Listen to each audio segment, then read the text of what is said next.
नमस्कार माझ्या प्रिय रिटेलर भगिनींनो.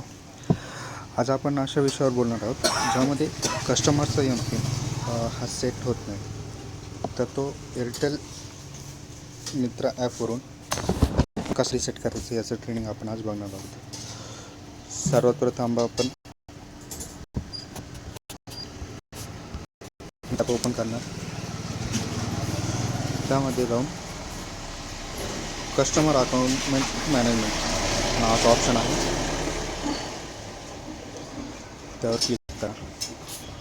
त्यानंतर कस्टमरचा मोबाईल नंबर आपण ते एंटर करणार.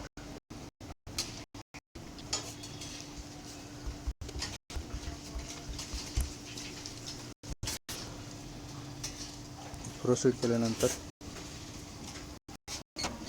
आपल्या डिव्हाइसला बायोमेट्रिक मशीन कनेक्ट पाहिजे. त्यानंतर कस्टमरची फिंगरप्रिंट आपण लावी देत आहोत.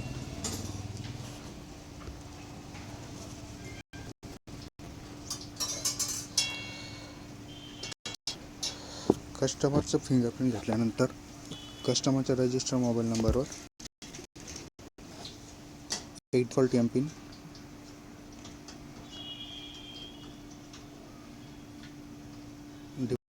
सेंड केला जातो. इथे तुम्ही बघितलं असेल की an SMS has been send to the कस्टमर्स मोबाईल नंबर.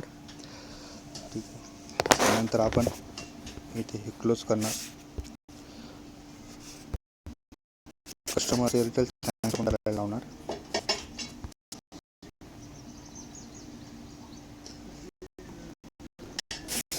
बँकिंग सेक्शनमध्ये जाऊन जिथे बॅलन्स दिसतो त्यावर क्लिक करायचं. नंतर अकाउंट सेटिंग ऑप्शन जायचा, इथे एअरटेल पेमेंट बँक सिलेक्ट करायचं. नंतर चेंज MPin, इथे जो बाय डिफॉल्ट MPin आपल्याला सध्या मिळालेला आहे 701. त्यानंतर इथे कस्टमरला जो पिन हवा आहे तो टाकायचा. याचा चुकूनही 1 हा पिन नाही टाकायचा किंवा 4 अंकी सेम पिन टाकायचा नाही, हे कस्टमरला सांगायचं. कोणतेही डिजिट हे सेम नसले पाहिजे, वेगवेगळे डिजिट असले पाहिजे. जो पिन आपण कस्टमरला सांगितलेलं आहे तर त्यांना सेट करायला लावायचं. इथे कस्टमरची MPin रिसेटची प्रोसिजर पूर्ण होते. बॅक जाणार, ते आपण नवीन MPin टाकून तो कस्टमर बँकिंग अकाउंट ॲक्सेस करू शकेल. अशाच नवीन व्हिडिओ आणि डिटेल्स संबंधित माहिती मिळवण्यासाठी